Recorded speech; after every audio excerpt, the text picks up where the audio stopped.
This dude gassed up Robert E. Lee in Gettysburg.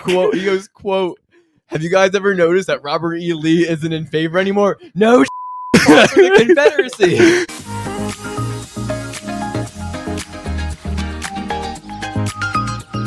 Hello, everybody, and welcome back to episode 29 of the Coconut Curry Podcast. On this episode, we will discuss our NBA playoff predictions, react to some of the play-in games that happened yesterday, as known as Tuesday, and we're going to have our first annual Coconut Curry mock draft where we go through the first round of the NFL draft. Each of us will draft teams, we'll make trades with each other, and it'll just be a nice chaotic version of the draft this year.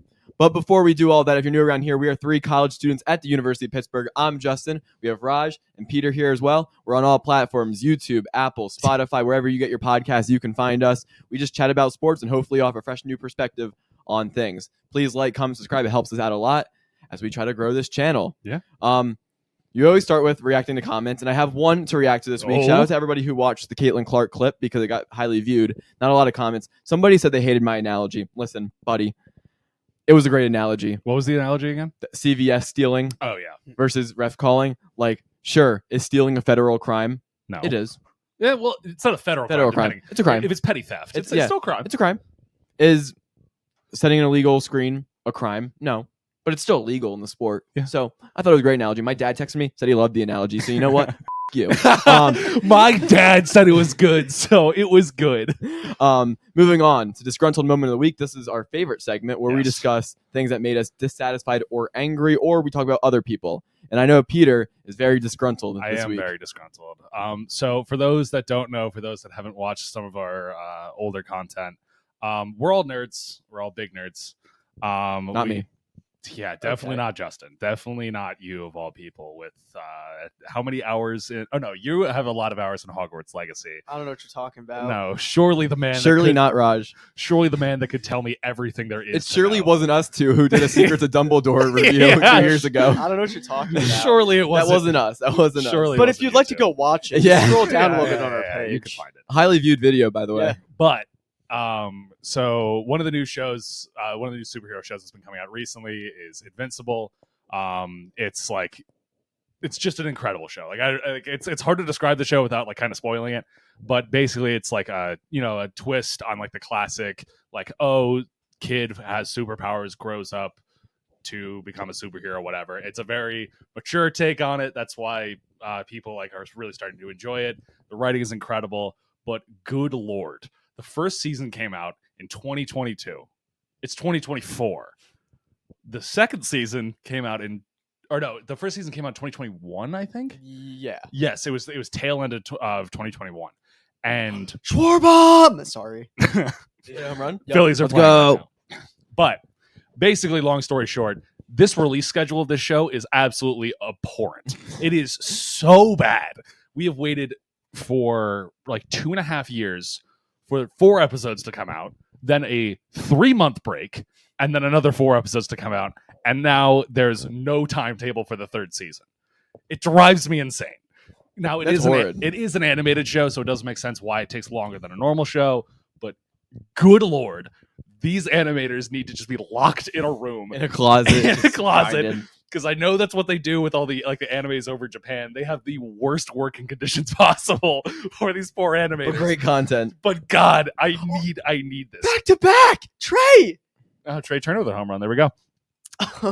So dare I say the bats are going. They might be. I guess I'll just keep talking about Invincible and then we'll just keep going. But so it's just the content is genuinely some of the best superhero content I've ever seen in my life.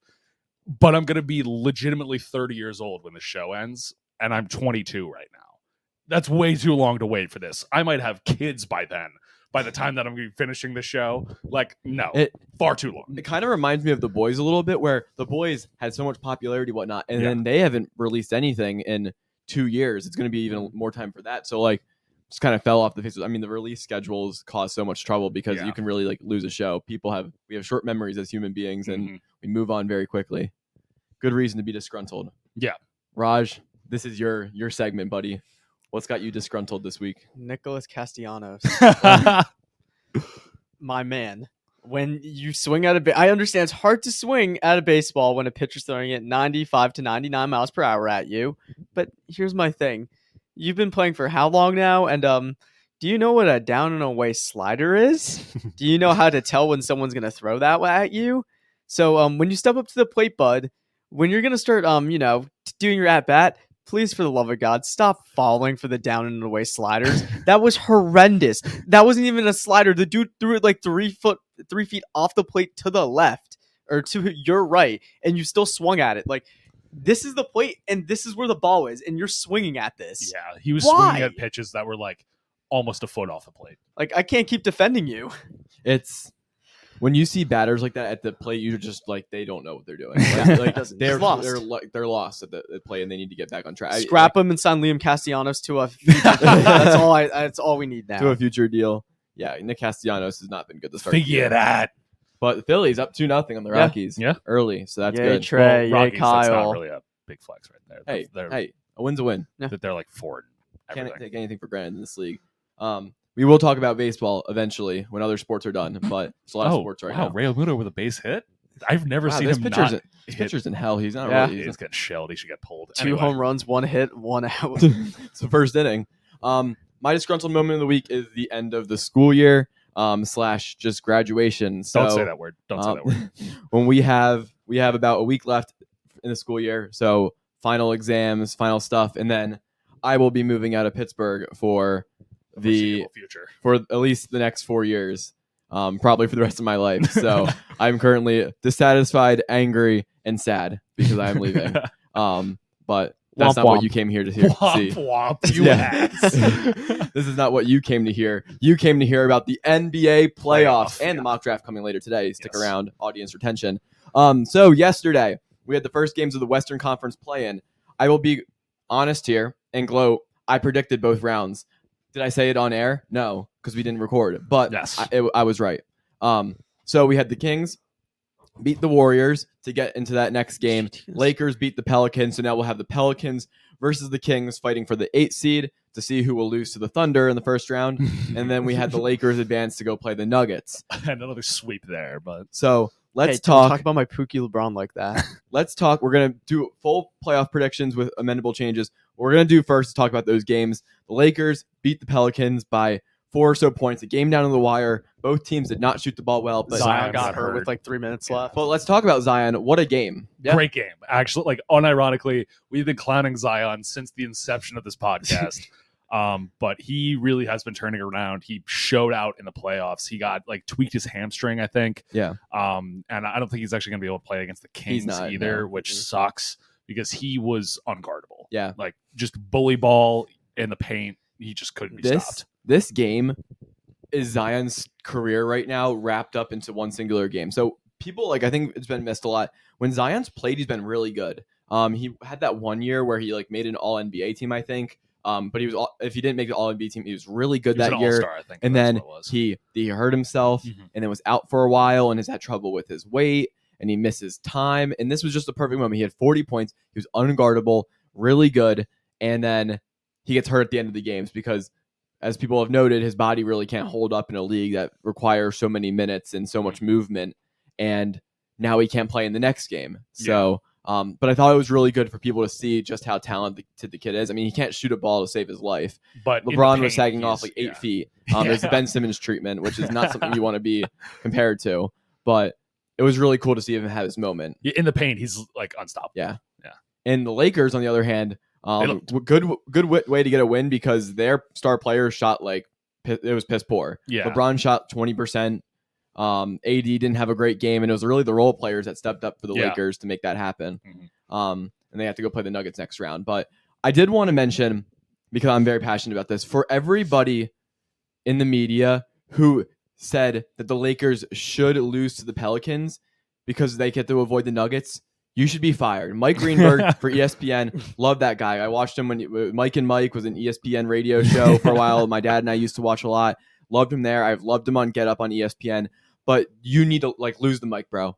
Like the idea that you are saying that a team should lose to the Pelicans so that they get to so they get into the game that sees they're the 8th seed, so they get to play the Thunder instead.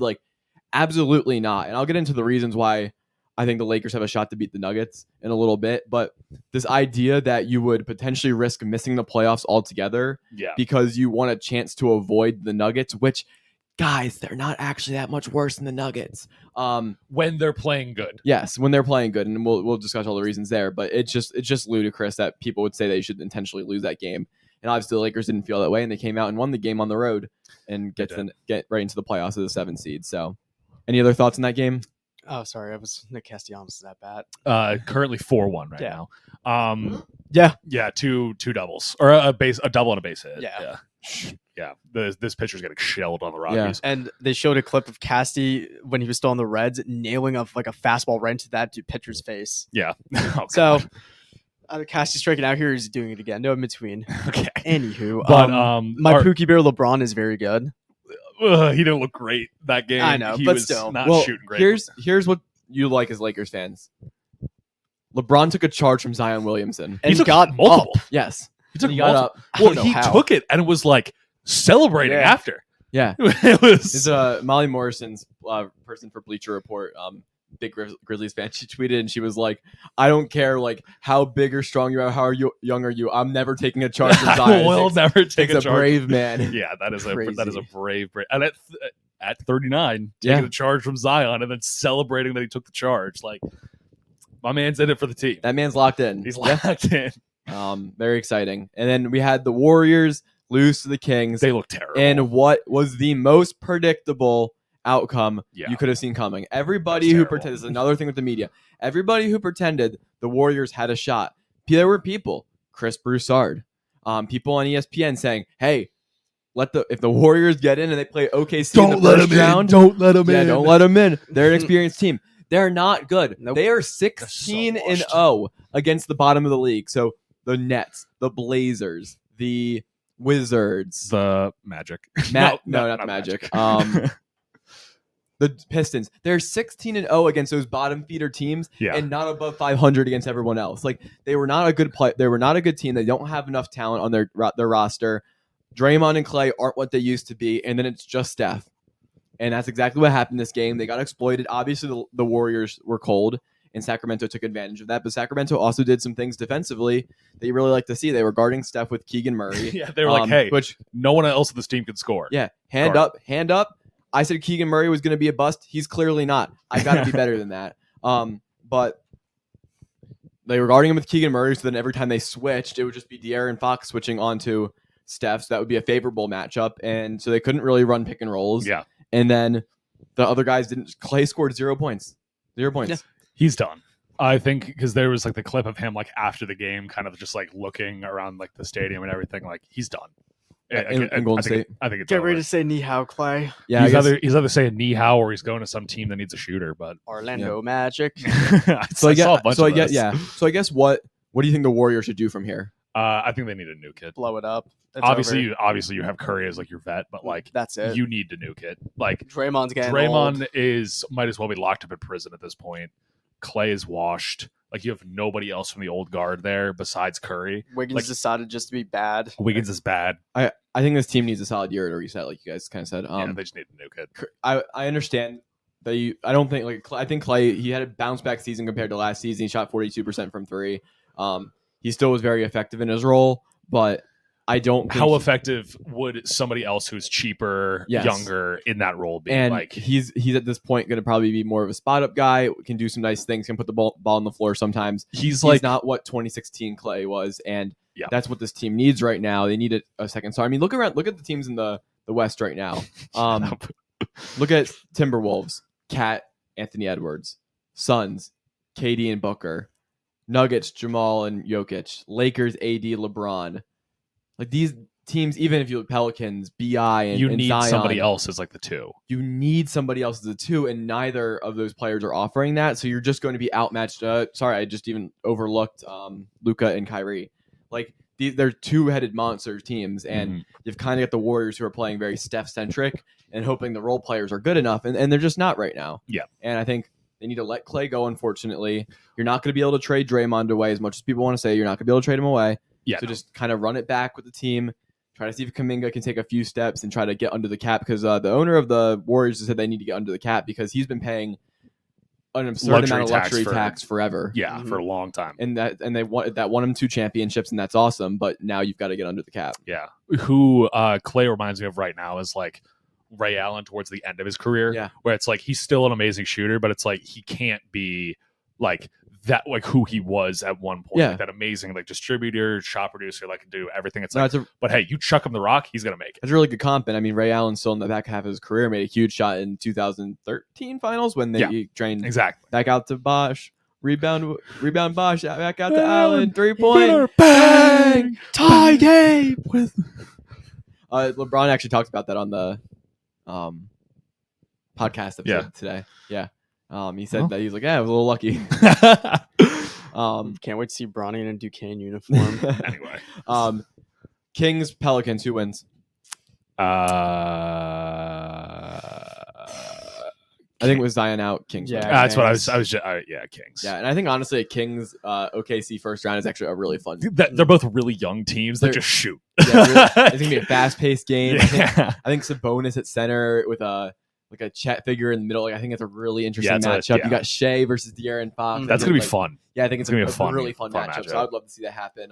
The caveat here is like the Pelicans are 5-0 against the Kings, and obviously Zion's around for those games. But it's like, does any residual like we just own this team happen? And Yeah. Bi or CJ can kind of lead the team To in. finally turn it up when they needed to. Yeah. But I think the Pelicans need to have a hard look at their roster. I mean, BI is very good. CJ's very good. Zion's very good. Why isn't this team better. I know they fell off at the end of the year. They used to be the 6th seed, but it's like they need to eventually take this next step. Like, I mean, I clown our friend Jacob a lot, but like in the beginning of the year, they were the 1 seed, and people were like, "Oh, is this the Pelicans' year?" And now they might not even make the playoffs. Yeah. So not good. And I know the West is deep, but playing games tonight: Sixers, Heat.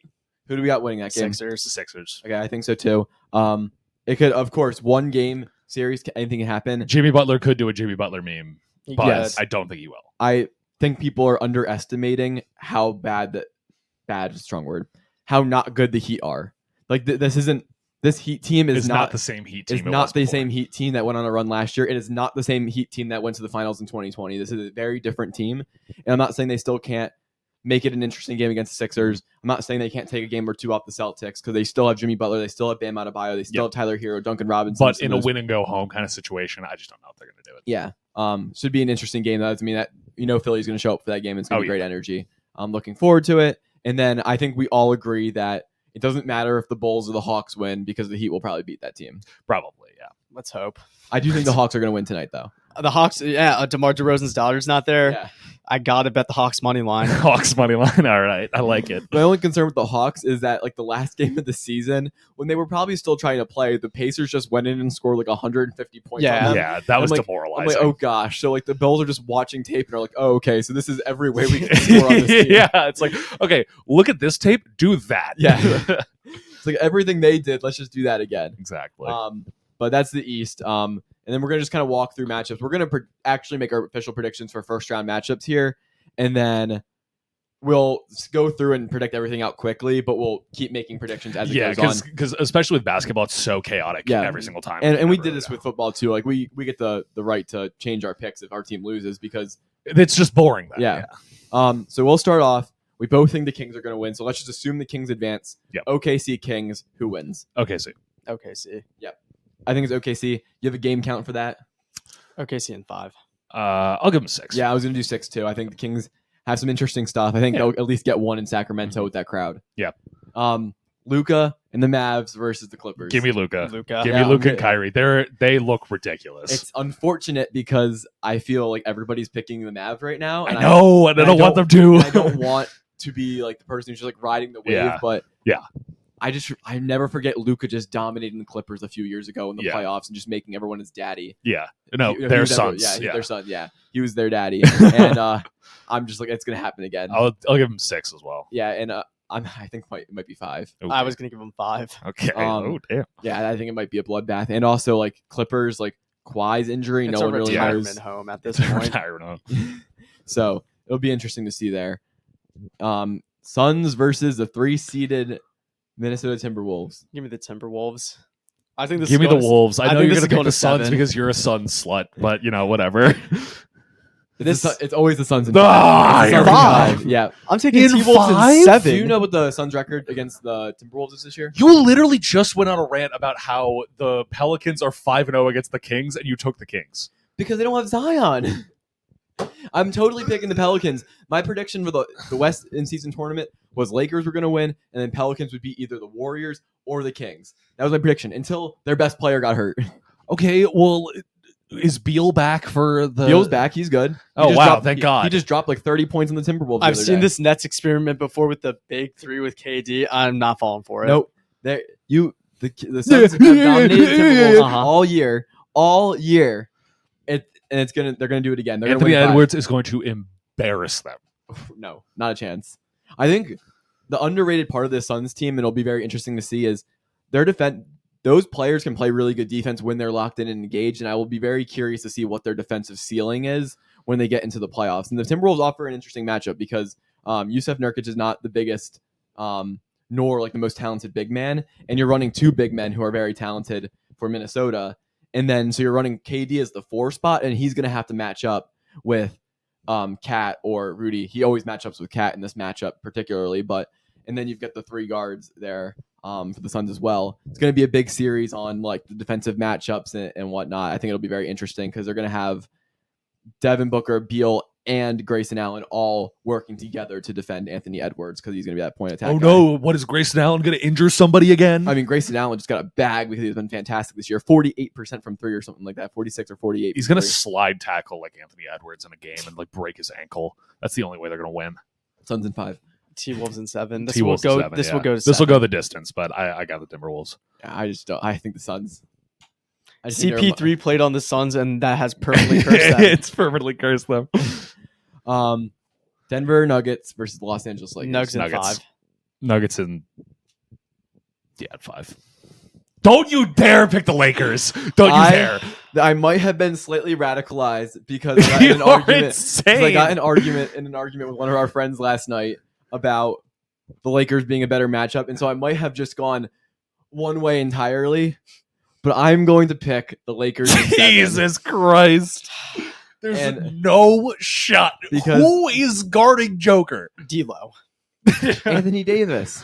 He physically cannot. We've seen this experiment before. They play hear me 23 out. seconds of good defense, and then Hear Joker me out. throws up a 37-foot 3 and then drains it. Here's why I'm taking the Lakers. I'm not betting on it, by the way. Thank God.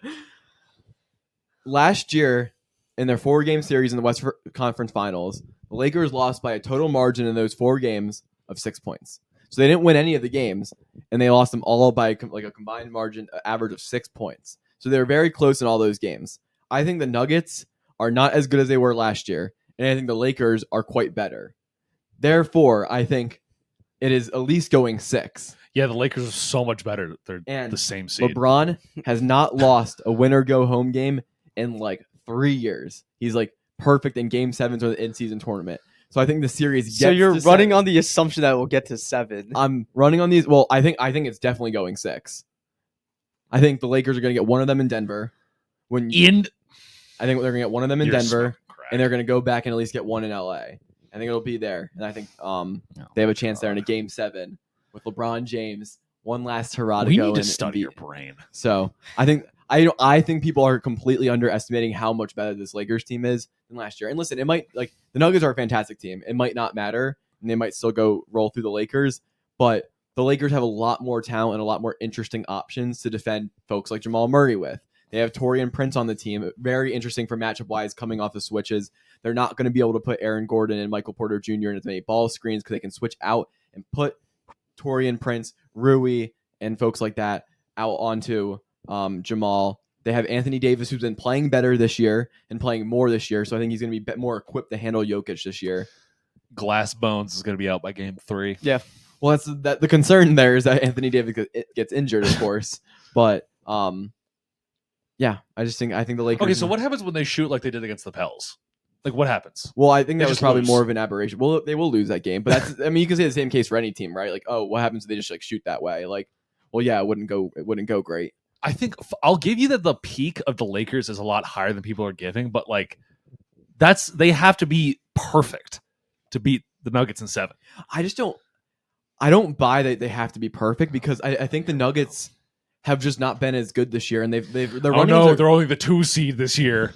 Yeah, I just don't think the way they've played these games, they've become vulnerable. They've lost a lot of games to Phoenix this year. They've lost a lot of games to OKC this year. Some of the top teams in the West. What do you want them to do? Losing to some of the best teams? They have a losing record against those teams. They're 1-3 against OKC. They're 2-3 against Phoenix. They're not. I'm saying they don't look as good against good end competition this year as they did last year. Now, is that a product of having a little bit of a hangover from the championship last year? Could be. But I also think it might be a symptom of a greater problem, which is get to the their East. team isn't as good. Just get to So, the East. Lakers in 7. Nuggets in Oh, do you want to 6. just go through and predict the rest of the West now? Oh, yeah, sure. Okay. In everybody's hypothetical matchup, we got OKC versus Dallas. Dallas. Oh. It's gonna go to 7, but I think the Mavs will clutch up and take it in 7.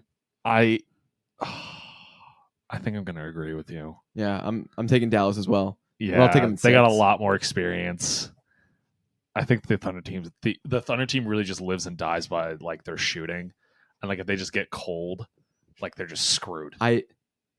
There's no answer for Luka in the league, but I specifically don't think that answer is on the Thunder, and that's going to be really challenging for them. Yeah. Okay. Yep. And this is where a lot of people think that Mavericks can go and make a long run because they can play the OKC in the second round. Yeah. Okay. That's going to be a fun series. Yes. Really fun. All right. So who do we have? You have Justin has 7-6. Well, Yeah. okay. So you two, you can go first because you have. So we have Timberwolves Nuggets. Yeah. Who do you got?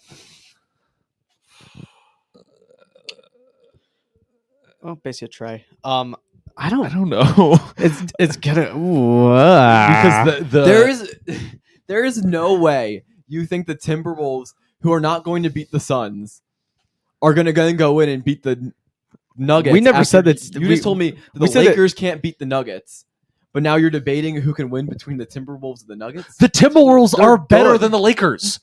Barely, if they even are better. So you're agreeing that they're better? I don't think so. Oh my god!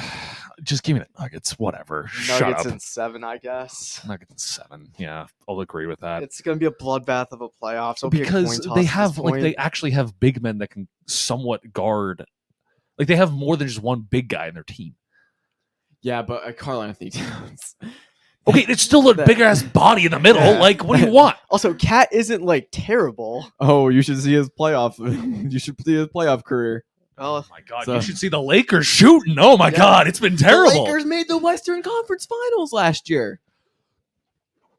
They won the championship 4 years ago. The same bubble. Nope, Mickey Mouse bubble same ring. nucleus. When And did they the Suns last make the Western Conference Finals? That was 2021. And what happened after that in the Well, in the finals? Devin Booker had So to that play was in a game 3 7. years ago. I will promise you, I will never take the Suns in a game 7 because Devin Booker, he doesn't show up to the arena in game 7. That's what I'm saying. So what is your logic here?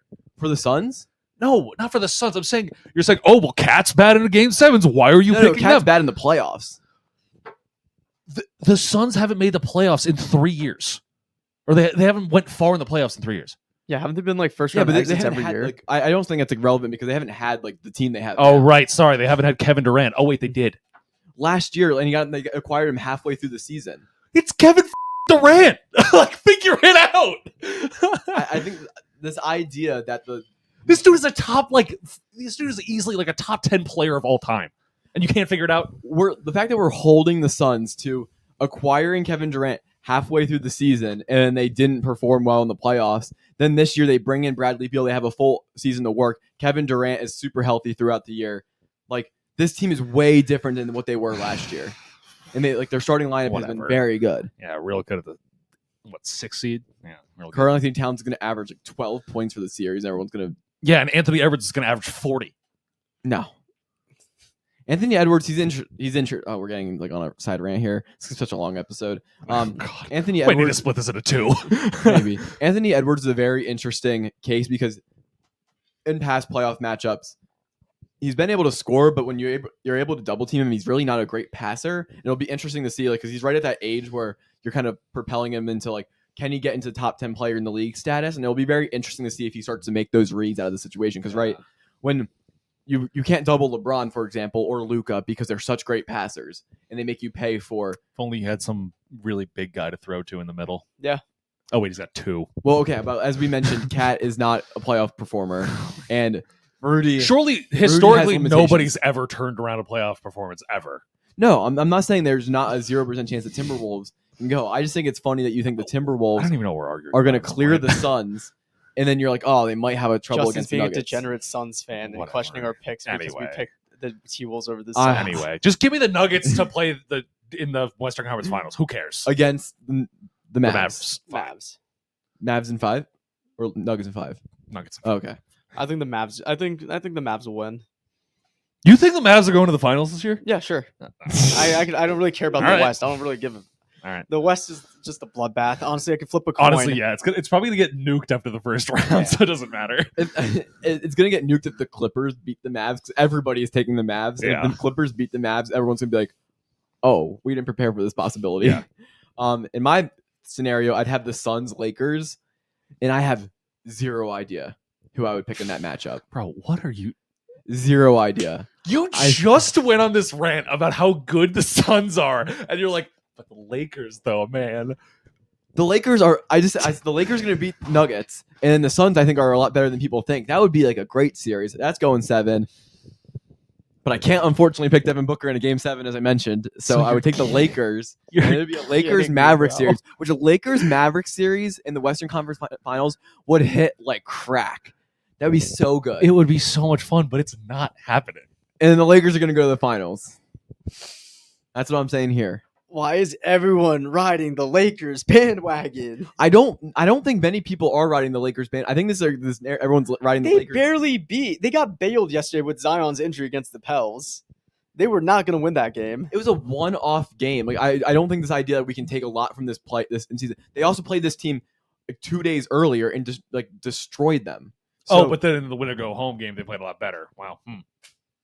the Pelicans had to play their hardest in that game because that was going to debate whether or not they got the 6th seed or not. That's So what I'm both saying. teams were playing extremely hard. The Lakers kicked their ass, and then both teams played again extremely hard the next game, and the Lakers barely won. And they played one game at home. I think they were at home in that game, and then the one game on the road. So they just beat the Pelicans. Like they're 2-0 in the Pelicans in like win or go home type of games. And like the playoff, that's a very playoff atmosphere. So I don't think it's like, oh, they barely got a win there. Like they were playing a playoff team. So Even Lakers fans were saying, bro, if Zion didn't get hurt, we were losing that game.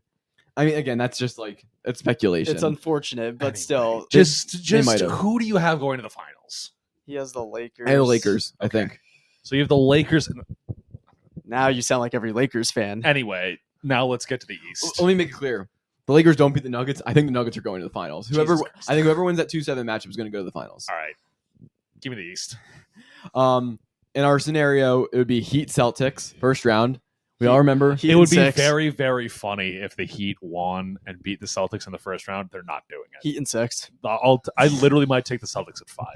Yeah, I'm leaning to Celtics 5, Celtics in 6. I'm taking the Heat in 6. As we mentioned, I think the Celtics Heat team is is 6. The the Celtics are regular season merchants. Oh my I've seen God. enough. Anyway, I just the Heat's team's not like quite what it is. No. And of course, this is speculative off of the matchup tonight. But then we got Cavs Orlando. I have no idea. I literally have no idea. Like, It's gonna be such a poorly watched. like toss, Cavs. no one's watching this. Yeah, like no one's watching this. I'll take the Magic because I like their song. I'll take them in 6. I don't know. I'm gonna take the Cavs in 6. I think their experience in the playoffs last year, despite losing, will serve them a lot more. Realistically, it doesn't matter who wins this game because they're not beating Boston. Yes, that is the collective opinion. There's Yeah, a 0% chance either team, unless Boston gets injured. Unless Boston doesn't make it out of there, and then it's a whole Yeah. thing. But like, yeah, they're not beating Boston. Yeah. Raj, who's your pick for the mid off? Oh, I said Cavs. Yeah, you flipped a Sorry, coin. sorry, didn't hear. Yeah. Bucks Pacers, which is going to be electric. See, I just want the Bucks to Now, win. asterisk. Giannis will be out probably for game 1 and 2. Still need the Bucks. I still want the Bucks winning. You know what? Give me the Pacers. Why not? Okay. Give me them at 7. My brain is telling me to pick the Pacers, but some part of me thinks that The Bucks are going to figure it out. the Bucks are going to figure it out enough Yeah. so that Like the Pacers are very like explosive offense. They score a lot of points. The Bucks defense isn't that good, but I do wonder if there's some point of now we're in playoff basketball and we're looking at matchups that they'll have a little bit more success. And then I think if Giannis does come back and it's 1-1, like I think all Giannis needs is 1-1 and he can take it from there. He's been really good this year and people haven't really talked about it. Again, I think the Pacers are a terrible matchup, so I could see them winning. I think the Bucks would win in 7. It would take a lot out of that team. Yeah. Screw it. Give me the Pacers in 7. Love it. See, I need the Bucks, and I don't care about how many games. I just need the Bucks. You just need the Bucks why to do you win. need the Bucks? Because to then win? he wants the Sixers to play them. Yeah. Yep. I need the script to Yeah. load. So then And then now it's the matchup that would break our group chat. The New York it's Knicks really not versus going to the Sixers. break the group chat because for those that don't know, Sixers fans, Knicks fan, also more Knicks fans in the group chat. It's really not because now that Randall's out, the Knicks really don't have a shot. Yeah. Like they just don't. Yeah. Like because they got everybody back, everybody was locked and loaded, and then Randall gets hurt, and it's like, oh, we're screwed. Like I'll take Sixers in like Most unbiased 6. take, yeah, Sixers either in 5 or 6. Yeah, depending I on- love my Knicks. Don't get me wrong. I absolutely love them. I would love for them to win the series. I just don't see a realistic way for them to do it. I am disappointed that Julius Randle won't be there Because then it would have been such a great series to like see both of them at full strength. Oh. Like, it was more because I still think the Sixers would kick their ass. I'm I gonna think unplug your mic in about a half second. I think the Sixers are just more built for like a playoff type environment. Yeah. Love Jalen Brunson. He's been fantastic this year, way better than I ever thought he would be. But it's just going to be a really uphill battle for him to carry a Knicks team. I know they're 20-3 with OJ Anunoby in the lineup. I get that. I just don't. They haven't. If you look at their record against playoff teams, it's not really as strong as you'd hope for a 2 seed to be. They've definitely lucked out, which is no fault to the Knicks. They've had a ton of injuries this year. They've lucked out in standing wise just because teams beneath them have been so injured. They've just been like nuking each other. Like for example, the Sixers are 2.5, 3 games behind. 3 games. I don't know why I said 2.5. There's no half games right now. I think they're 3 games behind the Knicks this year. And Joel Embiid played like 40 some games. Like obviously that gets flipped there. The Bucks have had their own problems this year with coaching wise. You feel like it took a last minute win for them, so you kind of feel like, oh, okay, the Bucks, Sixers. So okay, now the Knicks are more of the 4th best team, and I think that's where they are. I think they're the 4th best team in the East. Yeah, they're just unfortunately playing the 2nd best team in the East exactly right now. It just the way the seeding worked. I mean, it's unfortunate because the Knicks were in overtime against the Bulls, and they could have just kind of like lost the game, fell to the 3 seed, and gotten the Pacers, which I would have taken the Knicks in the Pacers series. Yeah. And then you would have gotten a Milwaukee Sixers bloodbath. Instead, you have a Knicks Sixers matchup, which is very unfavorable for the Knicks. So it's unfortunate for them. The Knicks just need a big man. Yeah, they do. And I mean, it'd be great for them if they could win the series. It's just like I just don't know if they're doing it. It's tough too because we'll talk about team futures too, but like I just don't know where the team can improve here. They've made so many trades already, but going with that would be the Celtics versus the Cavs or Magic, and Celtics we all 4. yeah. Oh wait, I know I have the Heat. Forgot. Oh yeah, sorry, my bad. You got the Heat Cavs. Give me the Heat again. Shut up! You're the worst. I'm writing emo Jimmy. Oh my Emo god! Emo Jimmy. Yes. I do actually think the Cavs would be a pretty bad matchup for the Heat if that was to happen because of the way they run Evan Mobley and Jared Allen. But God, just seeing like if the Heat, the power of friendship. If the matchup of I hate the Heat so much. If the magic of the Heat and Magic happened, I would turn off my TV because I know exactly what's gonna happen, and I don't want to watch it. Orlando Magic. Orlando Magic. God, the Heat in these Anyway, Celtics in 4. And- I guess either of those. I think the games. Celtics would probably beat the Cavs in 5. Yeah. Then we got Bucks versus Sixers. The Sixers in 6. Doc Rivers finally sends the Sixers to the Eastern Conference Finals. I would agree. Yeah. Yeah, I think that's Sixers and I 6. I think need it the too. narrative. Yeah. I think it would be a really fun series. Mhm. I just I don't think Dame Lillard right now is not playing like he's much better than Tyrese Maxey. Yeah. And that's concerning because I think Embiid and Giannis are as close to a wash as you can get. Giannis is slightly better. And then it's like, all right, who's got the 2nd, 3rd, 4th best player? And it's like, I think you go down the list, it's the Sixers, and they just play like more of a team. Yeah. People underestimating the Sixers role players. They're not underestimating the team, they're underestimating the role players really good. Kelly Oubre, Tobias Harris, Buddy Kyle Hield. Lowry's been fantastic since he's been on the Sixers, and people have been campaign. That would be campaign revenge game. Campaign. campaign has been really good. Campaign. Yeah, the campaign for campaign. Yeah, campaign. Campaign for Pat Bev. That would be crazy. Little matchup there. But yeah, I think the Sixers role player has been really good. Nick Batum. We'll see if the Anthony Melton and Ricky Robert Covington play. Council. Yeah, So it then is. what? It's Sixers. Sixers, Celtics in the You Eastern had Conference Sixers Finals. Heat. Yeah. Jesus Christ. Okay, well, wow. you have the Sixers going to the finals. I have the then. Sixers going to the finals.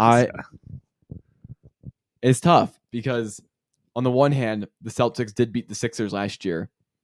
On the other hand, it took them 7 games, and the Sixers had Doc Rivers. Yeah.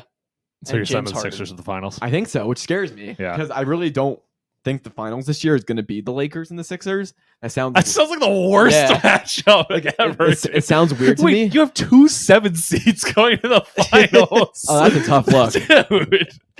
I'm going to look. Yours if- might be good. If you're You might be good. listen, if you're listening to me right now, like I'm taking the seeds out of it. I'm trying to pretend like the seeds don't exist because there's a 0% chance 2 7 seeds are making it. But I'm picking with my heart here. You're an idiot.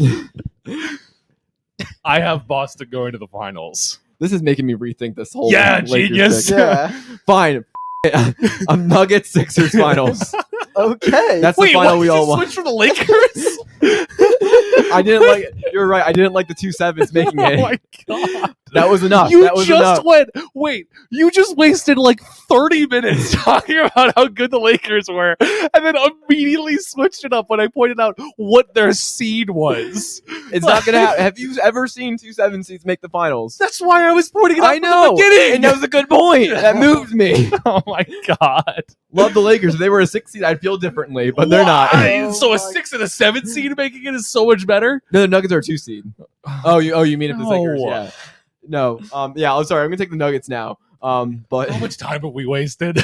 Jesus Christ. now I still get to say if the Lakers win, I still get to say I predicted this would Shut happen. up. It's Nuggets in 7. LeBron's gonna lose the game 7, and that's how they're gonna make it through. Oh my god. Get out. I will update my bracket and officially submit it on the Instagram. Jesus Christ. Sixers Nuggets finals, which would be epic, and the Sixers would fall in 7. Unfortunately, Okay, so we got Nuggets. I have what? So I have Boston versus the Nuggets. Give me the Nuggets. Give me the Nuggets. Yeah, I'll give them in 7 too because I think Boston's still really good. Who do you have? You had what? Heat. Heat Sixers. Sixers are gonna win that in probably 5 or 6. So then Sixers versus who'd you have? Nugs. Mavs. Mavs. Oh my god. Yeah. What the hell? Yeah. That one's cooked. That one's Hey, cooked. you know what? I've seen enough. The process will be. Give me the complete- Sixers. The process will be complete this season. I would. I'd cry. I'd cry if the Sixers bring won the my title. bring my hopes up. I want to feel pain every Give year. Kelly Oubre a ring. Please. He needs it. Sign him. Keep him. Anything, please. Blank check. Gosh. All right. This was Well, horrible. We'll continue to check in on This how, was every- an how everything is awful going. one. Obviously, this is like a first round prediction. We really talked about this way longer than I thought. We knew we were going to talk long about this. That's what I was saying. Yeah. Anyway, I have a lot of basketball takes. Anyway, we'll Yeah, see. clearly. You don't We'll see say. more later. You had 2 7 seeds making the finals. I could talk about basketball for hours. Oh my god. Okay, we're moving on. Mock draft time. So how the mock draft's going to work is we're going to randomly pick who gets the first pick, the second pick, and the third pick. And then we're going to just alternate. So if Peter gets the first pick, I will he get will the- also pick 4. Yeah. And then we can make trades with each other. Yeah. And we're going to pick what we would do, but also with some level of realism. For Yes. example, it's very obvious Chicago is going to pick Caleb Williams. So there's not going to be a trade in that scenario. Or like it's pretty obvious that I don't even know what else obvious. I think the New York Jets are not gonna they're just gonna stick at their pick. Yeah. So like that might be Like, sure, reasonable. I could say, oh, well, I'm going to trade up to first overall, and I'm going to send the rest of Yeah. this team's career picks to go to. No, Yep. it's stupid. So we can do all that, but we're gonna just kind of give a sense of it'll talk about what we think each team needs and what they should do. Yes. So And working with this, we're using the NFL mock draft database simulator. So shout out to them. But good Lord, you need to figure out your algorithm for trades because the stupidest trades imaginable are on this site. So for those that don't know, I was very bored at work on Tuesday in between patients. And I was just like, all right, I'll look and I'll just like try to use this, make some trades, see what we can do. And I did a draft as the Giants. I'm like, okay, because that's my team. I'll see like what we can do. It gets to my pick. I have 6 different trade offers. And I'm like, okay, these are like stupid. at the end, who do you think is trading for the number 6 overall pick? I just want like a wild guess. Who would you think would trade for the number 6 overall pick? The Chiefs. No. The team played them at one Broncos? point. Nope. It was the Baltimore Ravens. Oh boy. Wow. Uh, For a receiver? so they did draft a receiver. You want to know what they traded for? Like Lamar what they gave to the Giants? Only can trade draft picks. Yeah. Oh. So what do you think? What do you Well, think it would have to be the first this year. So like 30. A 4th and a 5th. Nope. Next year's 5th and 6th. Next year, second? So this is going to take a while. They did not trade this year's first. They traded this year's 2nd, 3rd, 4th. Next year's 1st, 2nd, 3rd, 5th. What? For one pick. They Nuke traded your an future. entire draft That's crazy. to move up to 6 to draft Rome Odunze. Oh, and in that same draft, you want to know who the Bears selected first overall? J.J. McCarthy. Yeah, okay. Yeah, okay. so Okay. this is why we need to be Yep. selecting these. Yep. So we're going to go through here. We got a random wheel here. Yes. All right. This is get for this. who will pick All right. first. This is for who's number 1 overall. In No one the wants to get this first, pick because it's in very the first annual draft. It is me. God damn it. All right, Peter, here's the hot take time. Who are you picking with the first overall pick? All right. Hot take. I am drafting Caleb Williams. Woo! Who would have guessed? Anyway, They tried to make a story of it early on. it doesn't matter. Um, He's going 1-1. It don't matter. Yeah. No It's discussion. very needed clear there. at this point. The Commanders they invited a bunch of quarterbacks to play top golf in DC, and Caleb Williams wasn't even invited because everyone knows he's going to Chicago. Yep. It's that obvious. All right. Justin Raj. See who we got. I'm ready. Who's ready? Justin. Ooh. God, I wanted the Giants. Ah, okay. No, does that mean Ross gets the Yeah. Giants? No, you bastard. All right. This is not what I would do because I think it's very clear at this point. Yeah. I think the Commanders are going to draft Jaden Daniels. Okay. I think I agree with that. He's a very similar quarterback. Mhm. Not similar, but he's got some similar things to Kyler Murray, who Cliff Kingsbury coached. And he had a really good season. So I would personally not do this if I was Washington, to be clear. But I'm not changing that pick because I think it's likely Yeah. what's going to happen, and I'm going to keep this intact. So Jaden Daniels goes to the Commanders. Mhm. Yeah, I agree with that because that's just what there's been a lot of rumblings. I think Adam Schefter literally is quoted saying he's doubled down on his take that they're going to be drafting him 2nd overall. So I think I would agree with that one. All right, so Raj, you got New England. Drizzy May. You're Drake drafting May. Drake May. Yep. All right. I think this is an interesting spot for the Patriots because I actually think a lot of trade down potential could be there. I for was them. about to say because let me check because so I have Arizona and then Yeah, remember trades are live here. I know that's what I'm trying to Um, figure out. So I have Chicago, Arizona, 1, 2, Tennessee. No, 1, 2, 3 Jets. No, whoever's Minnesota should trade up into that spot. I think that would be Justin. Oh wait, yeah, Justin. Wait, you should trade into that spot Into what, 5? into Three. no into 3. No, I don't want to trade into 3. Okay, that's fine. Caveman. Drake May. Wait, you are did now. I get the Vikings? Yeah. Oh, I'm so passionate about this. Okay. Oh, Oh boy. my god. I was thinking of the teams I wanted Here we go. over here. All right. Um, So you have Yeah, I Drake guess May I should going. probably figure out what teams I have. All right. Well, Drake May goes to New England. I think that does a very good job at Mhm. giving them their quarterback. I think he is basically the exact opposite of Mac Jones. Yeah. He is all potential and zero poise. Like I always say, Alabama quarterbacks have no success in the NFL. That- Jalen Hurts is an Oklahoma product. ding, ding, ding, ding. But yeah, I would agree with that because it gives them a true this dude's got a cannon of an arm. He's young. He can be developed. I think Gerard Mayo, as that head coach over there, I think he's a young head coach. He understands what the modern offenses will need. I think they'll be able to figure it out over there. So yeah, I think that's a great pick. And now with Arizona, Hold on, I guys. We didn't think this through enough Oh, because. that's what I was saying. We Hold should- on, can we pause right here and get Yes. a list of our teams? After further discussion, once we actually figured out who we were picking and everything, because this is a clearly very professional podcast Yes. here, we now know who we're actually choosing, so we can make trades. All right, so At 4, at 4. a trade spot for sure. I'm not trading this.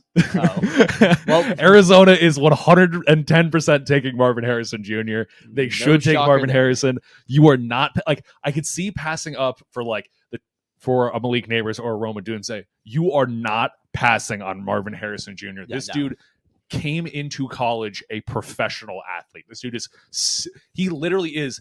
If Marvin Harrison had a son who was 6'4", like that's what you're getting, a Hall of Famer. Like this, there you go.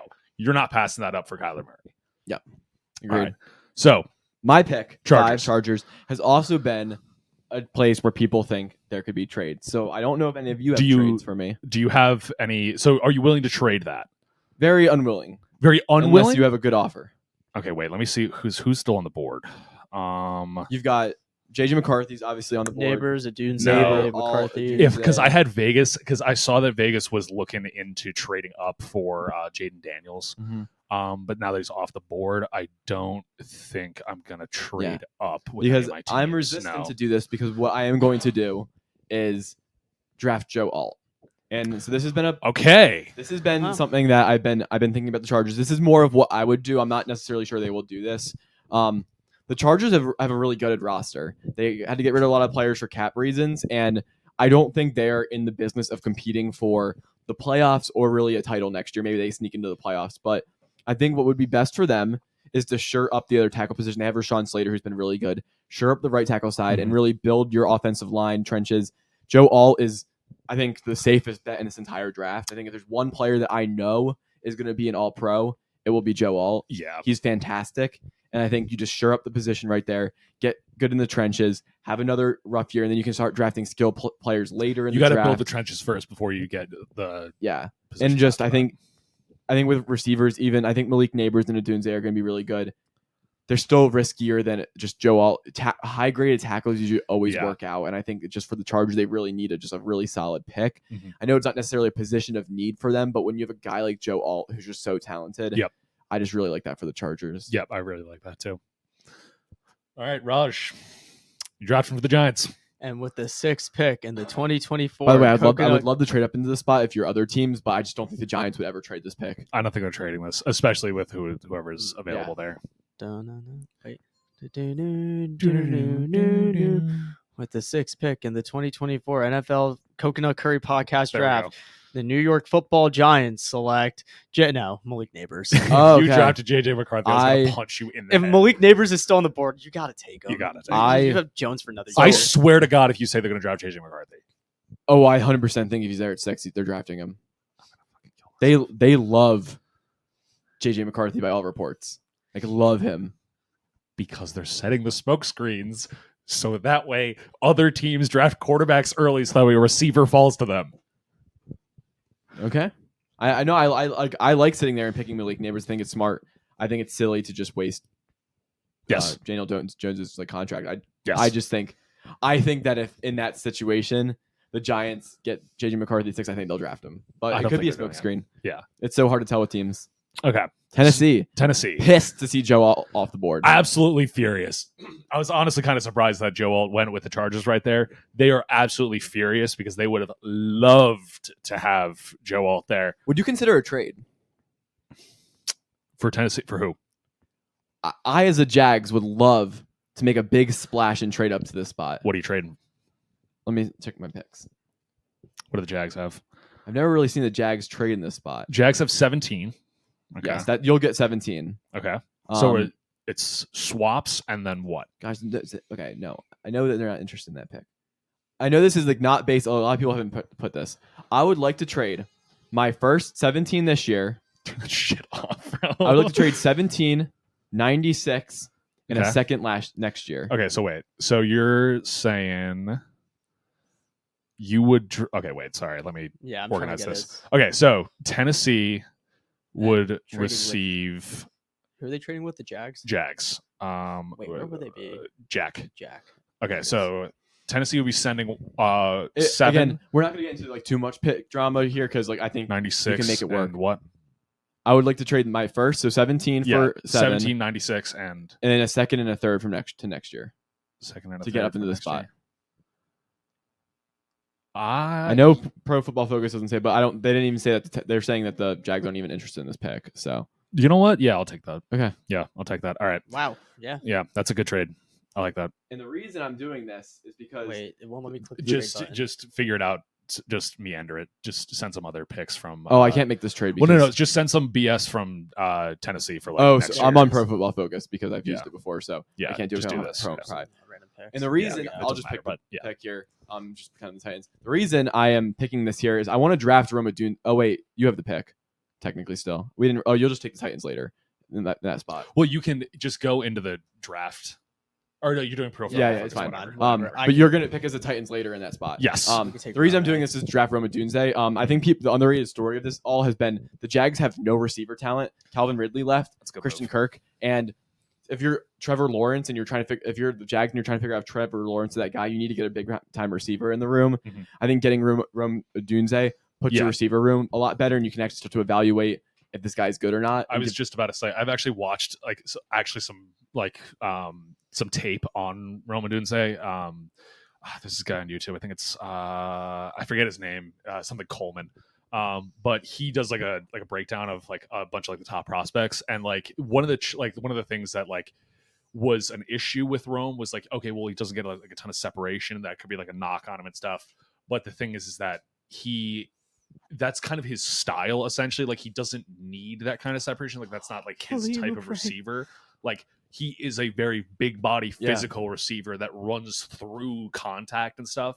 So like, he doesn't have like breakaway speed like a Malik Neighbors, but you throw the ball in this dude's zip code, he's getting that. Mm-hmm. Like he had, I think it was like a 63% catch rate on contested catches, which was 13% higher than anybody else in the draft, nuts. which is insanity. Yeah. And so it's like, yeah, you have Trevor Lawrence, shuck this guy up the rock, he'll go and get it. Yeah. And so I'm also at the Falcons here at 8. I love the trade out of this pick, except for the fact that No, I you don't think don't. anybody No. trades up here because No, there's somebody that is so free for that you should be drafting right now. I'll go into that. But I do think like this would be a spot here where the Falcons are upset because the Bears at 9, the Jets at 10 are clearly not taking JJ McCarthy, and I think Nobody would. Yeah, it's going to be falling. yeah. So I think that'll be interesting there. Who I'm going to go with here is I'm going to go shore up my defense a little bit, and I'm going to get Brian Murphy, the interior defensive lineman All right, for defense. Where the hell is he? Byron Murphy. Scroll down a little bit further. It's from Texas. Texas. Yeah. Oh, there he is. I think they. Even after he got arrested, I did not know he got arrested. Well, to be honest, with Jalen you. Carter too. Too But late. I'm going to draft him there. I think they obviously need help on the defensive line. Shore up that defense a little bit. Their offense is pretty Is good he in intact. I don't think we need to Chicago? focus on the offense. Yeah. Yep. There's talks there about them drafting Dallas Turner, about Jared Verse. That was the person Those are that I options. saw that there was like Yeah. heavily hinted at. Yep. They might be drafting if he's on the board. Dallas Turner. I would be see. going there. I see a defensive lineman a little bit more as a position of need for them, but I could see them going with a defender in that spot. Well, because they already have Calais Campbell. I think he's still back Yeah. there, so he's a defensive tackle there. Mhm. So I could see either both trains of thought, where it's like you either draft a young defensive lineman to train under him, or you still have somebody there for a little bit. You draft an edge. I Yep. could see either train of It's- thought yeah. there. Which with either of those guys, you really can't go wrong. Yeah. like you really can't. So yeah, now you're drafted for Chicago. So with their high-powered offense, which is already loaded because Yeah, of they got off-season Keenan trades. Allen, DJ Moore, Mhm. now Caleb Williams. They have DeAndre Swift. DeAndre Swift. They still have Cole Kmet. Mhm.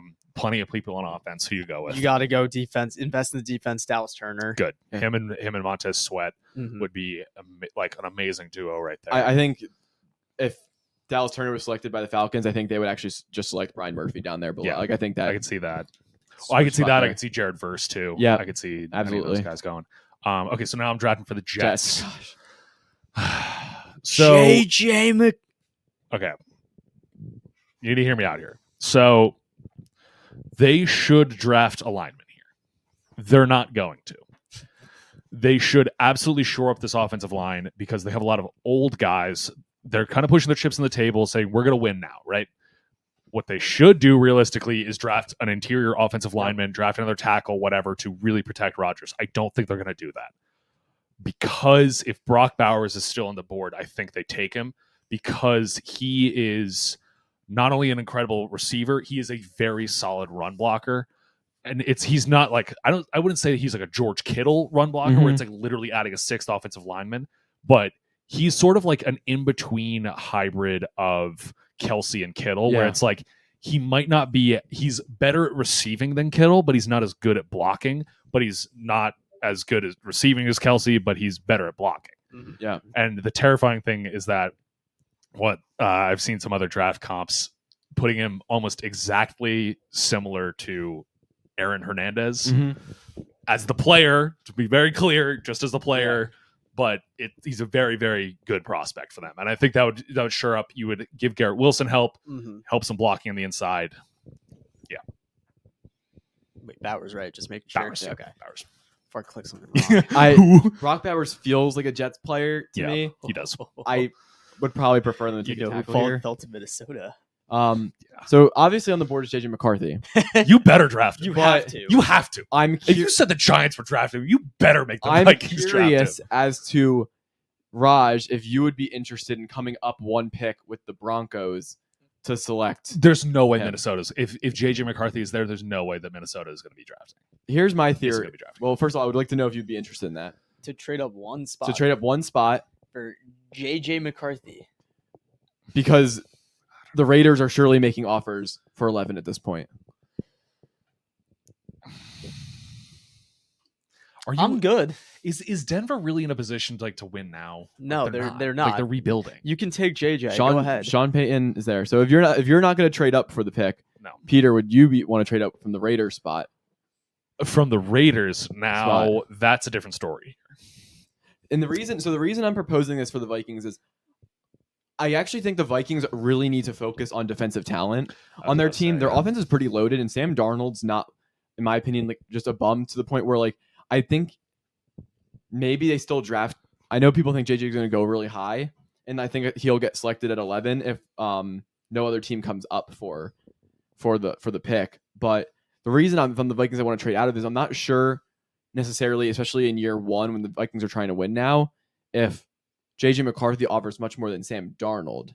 Mm-hmm. And I also have a pick later down in the draft at 23 where I think Bo Nix or Michael Penix could be, who could maybe sit for a year behind Sam. So that's why I'm interested in trading up pick 11. So let me just do this. And I think you could actually get quite a bit from the Raiders, even just to move up one or two picks. But obviously... So this is 11. All right. So we're trading 13 for 11. Yep. And then I would be looking at your second round pick next year. Second round pick next year. Is that an Amber Alert? Yeah. Nice little Amber Alert right here. Oh, Jesus Christ. I was like, what's not Amber Alert, sorry, Thunderstorm Watch. Thunderstorm warning? Yeah. Okay. I'm so how about a third this year? Yeah, sure. Okay. So my 108. What is sorry. So wow. Wait, hang on. 2 minutes into the game, it's 2-0.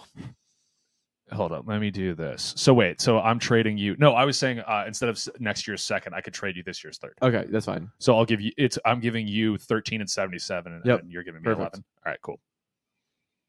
I can't do that, but yeah, that's fine. Nick Nurse is so. Well, yeah. Then I would say that the Raiders would go up. And the reason I this is what I want the Vikings to do again. I don't think they need JJ McCarthy right here. Mm-hmm. And yeah, so then you're going to take JJ McCarthy. Yeah, I'll take McCarthy there. Because I think right now, the Raiders are interesting because wait, what was the trade? Let me make this clear. If JJ McCarthy falls to 11, I do think the Vikings probably end up drafting him. I don't think they should though.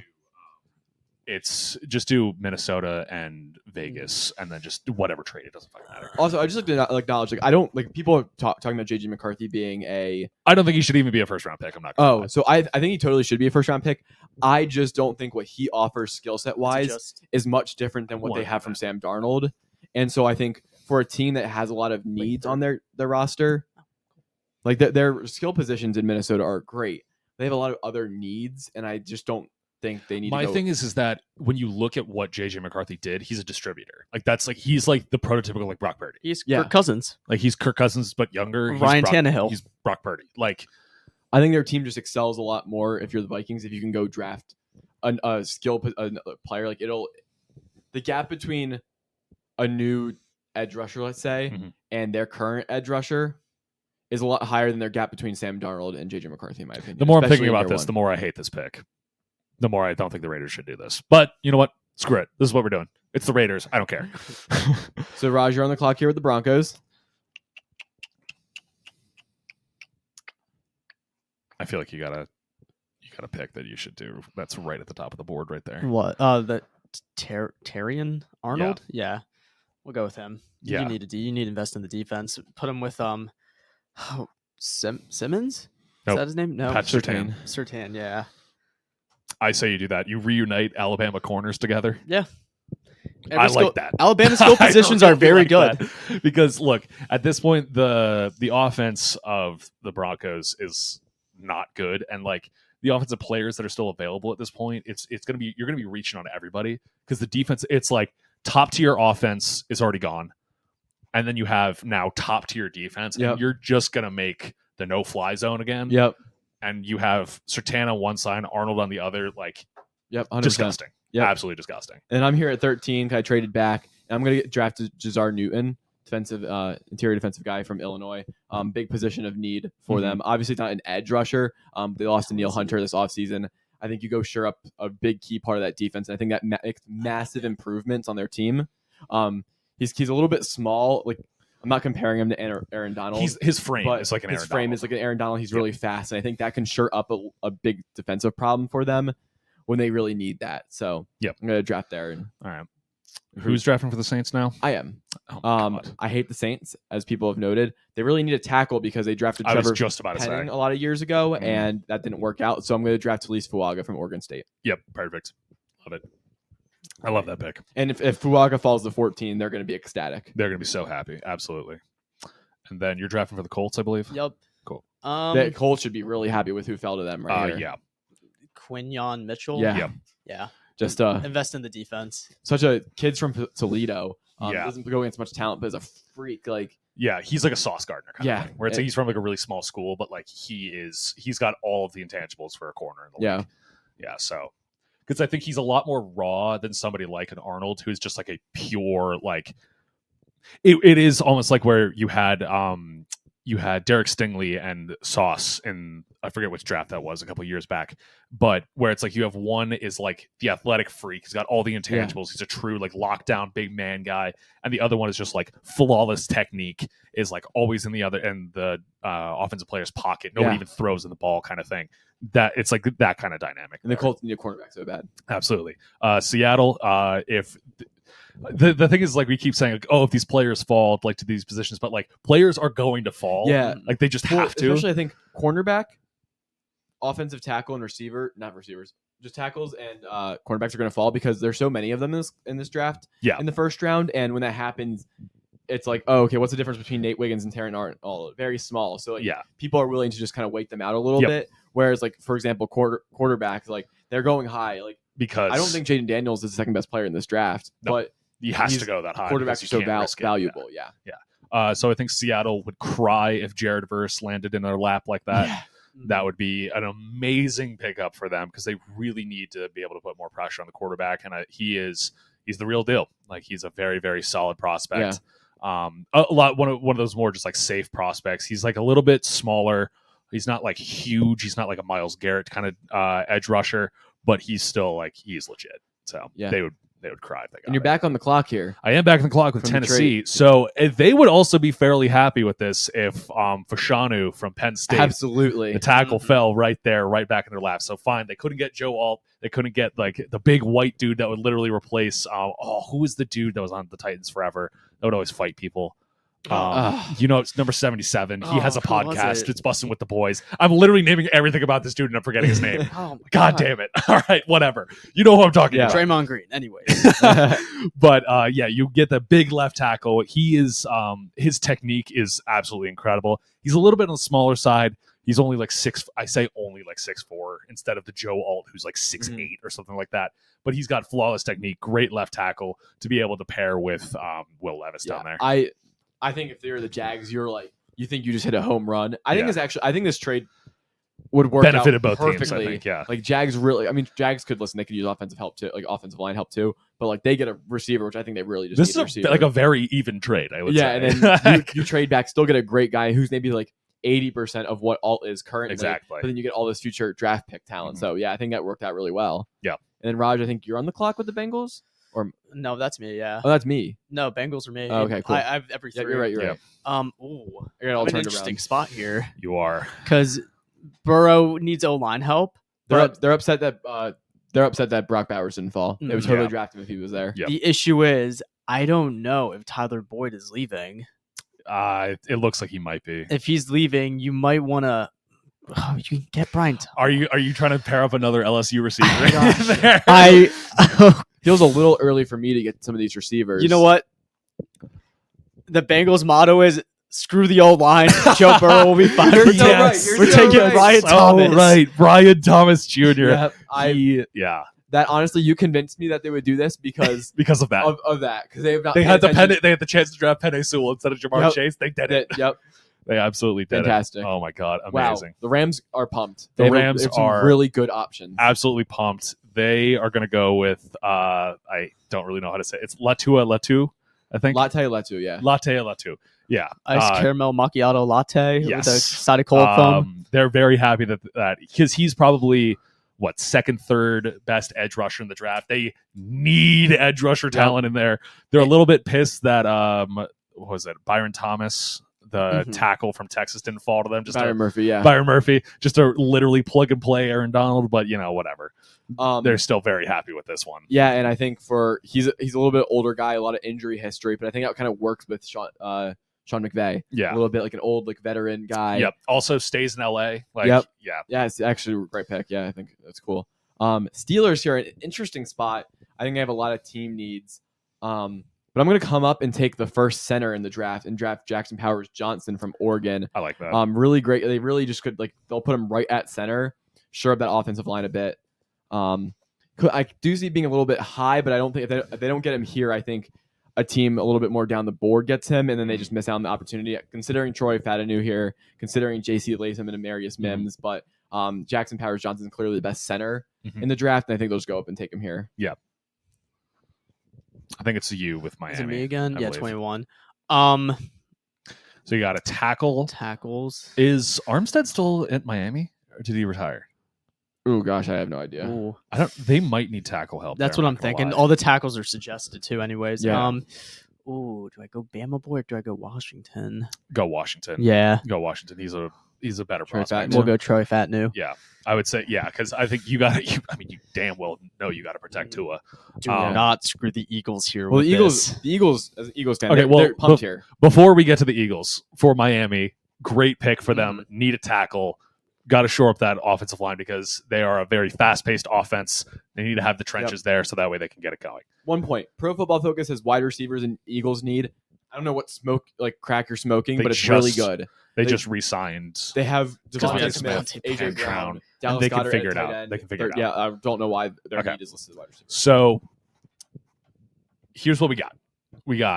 They got two corners they're going to go for. They got Cooper DeJean and they got Nate Wiggins.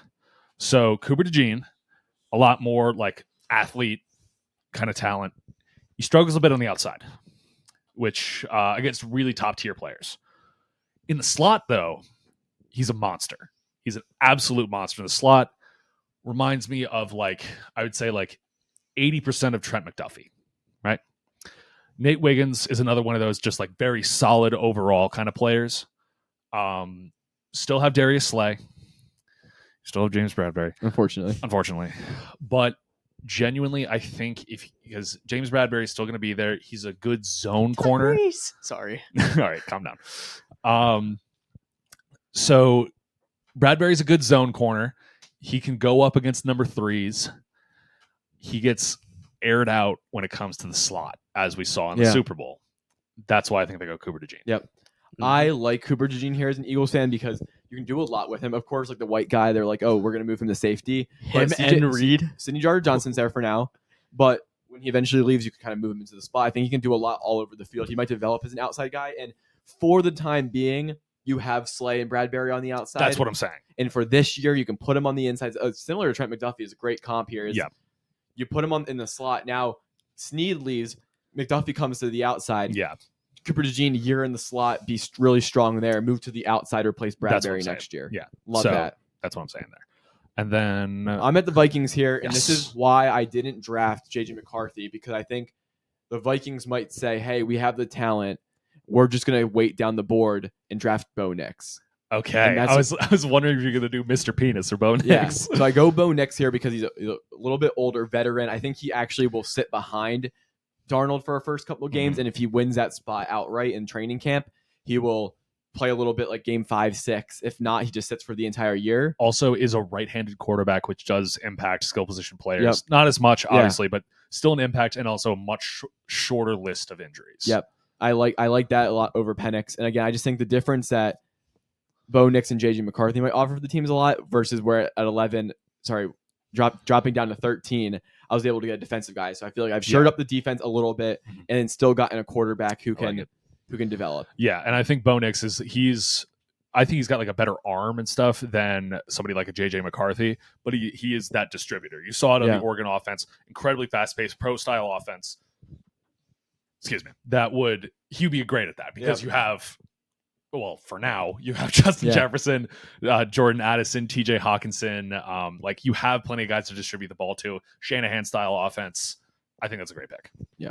I like the idea that I could get Penix or Bo Nix down the board at 23, and versus at earlier, I just wanted to get it. You would waste. You would I really wanted to improve a big weakness on the team. Absolutely.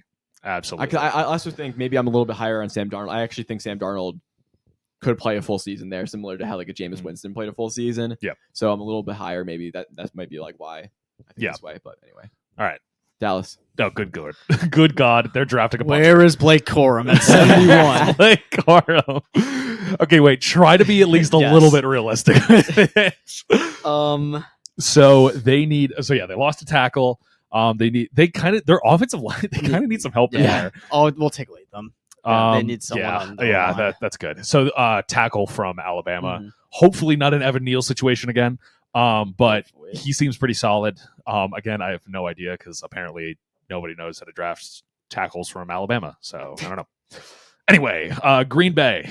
Oh my God, Nate Wiggins, get him on this team immediately. Yep. This is a disgusting secondary for Green Bay.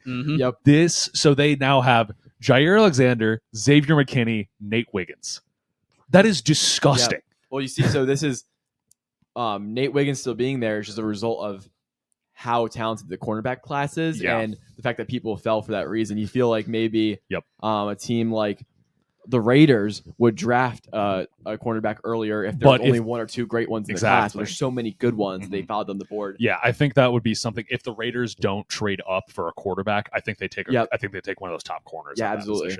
And even teams like the Steelers, if Jackson Powers Johnson doesn't get there, all right, pair Joey Porter Jr. with whoever. Yeah, exactly. Whoever's up there. So just because of talent, that would be a great pickup. I think the Green Bay would turn the card in 5 seconds. They would, I think they would announce the previous pick, and the person would be running up with the card onto the stage, shoving Roger Goodell out of the way, and announcing Nate Wiggins. For the Bucs here, Amarius Mims is a freak athlete, and he's really big, but they really need more interior help. Graham Barton from Duke has been said to play very all three positions. They said that he can play tackle, guard, or center. They really need guard or center help. So let's just get him a guy that can put all over the offensive line and just fill a hole there. Very solid. Because honestly, like with these top tier interior offensive linemen, you really can't go wrong with them. Like any year, like if you're able to get one of those like top 3, top 4 interior offensive linemen, add them to your team. Yep. Don't even hesitate because linemen will go down. They'll be injured. You need rotational guys. And to have somebody with that tier of talent even be like, fine, maybe they're not a starter initially. Like how the Eagles, they drafted Cam Jurgens. They knew eventually he was going to need to slide over to center with Jason Kelce being older. But that you got to get some of these like guys in rotation now to get those reps. I really like that for pick. Sure. I think the Cardinals are thrilled with the board right now. Yep. At 27. They could do, they wouldn't draft tackle because they already have Paris Johnson, who was okay this past year. He wasn't amazing, but obviously he's very young. So wait, is it you that's drafting for them? Yeah. I think with Buddha getting older on the defense, you have other picks going down the line. You're gonna have to take Kool-Aid. Yeah, you take Kool-Aid McKinstry there. I love that pick. Thoughts, Justin? Yeah, I like it. I was actually looking more towards like possibly going a little bit deeper and drafting Zach Frazier, the center from West Virginia. It would be a pick for them. They need some interior line help. But they need everything. They need a Cardinals- lot of help. The Cardinals have another pick in like 6 or 7. I also don't years. think they could go wrong with just drafting like Amarius Mims and just being like, Yeah. we can move one inside if we need to or whatever. But yeah. I don't But mind Khalid McKinstry at all. because the Cardinals need everything. So it's I like, think you've completely screwed over my team, the Lions, at 29. by doing that, BBL Lowry. but I think it's a good pick. or no, because then it's Buffalo up now. Yeah, and then so now Buffalo would get Like, the Lions are pissed, but I don't think they're trading up any picks to go get Kool-Aid there. no. So Buffalo desperately needs receivers. Yep. They go Adonai Mitchell from Texas. Yeah. Very solid receiver right there. With a pick they're getting him at, insane. At 28 right there, that is an awesome value for what he is. Again, not one of those top. I mean, because right now it's like 1A, 1B with Marvin Harrison Jr., Malik Neighbors, and then after that it's clear it's Roma Dunze. Yeah. But these other receivers, like they're still very, very good, but they're just not that like top tier. But I mean, with Josh Allen, this dude's gonna look great. Yep. So.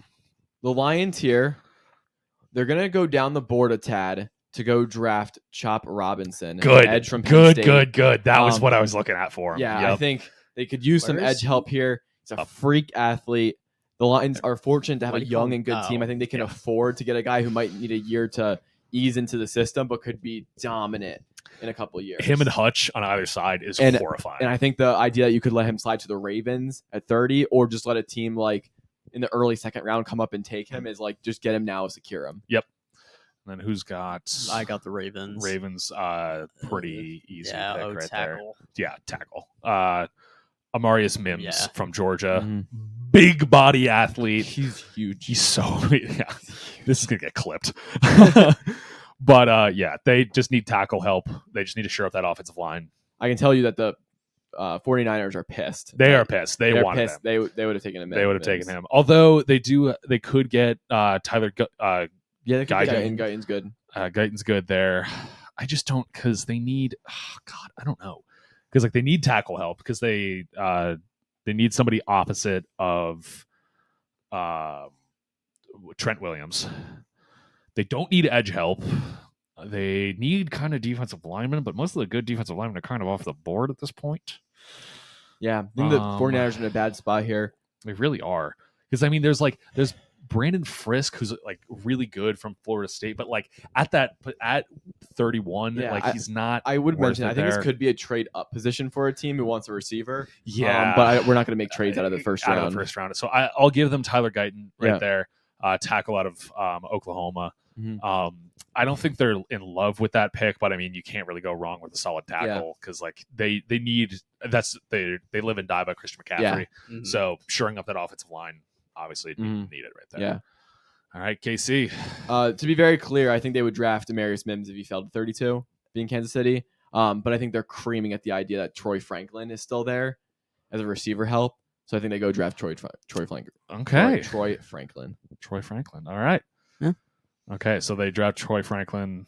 All right, cool. So that's a draft. Yeah. Yeah, I that's the guess first round. Yeah, As a debrief, and we'll post this on our social media. Hopefully, I don't know if you guys have an image of the first round or anything like that.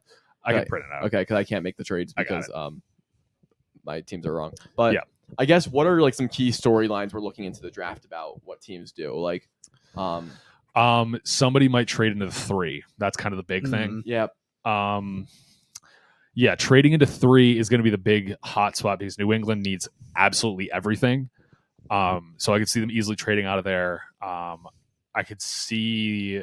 do you see a team like the Raiders being interested enough in trading up that many picks for a Drake Yes. May, or do you think they would be more happy to see if they can get McCarthy a little bit down the So board? are we just assuming that Caleb Williams and Jaden Daniels going 1-2? Yes, let's just assume that for Okay. the thought experiment. For the thought experiment, I could see because of how young Drake May is. He's only like 20 something. Yeah, he looks it too. He has a baby. Yeah, face. but I could definitely see the Raiders trading up for that because like you need a young because like you have Devontae Adams out there.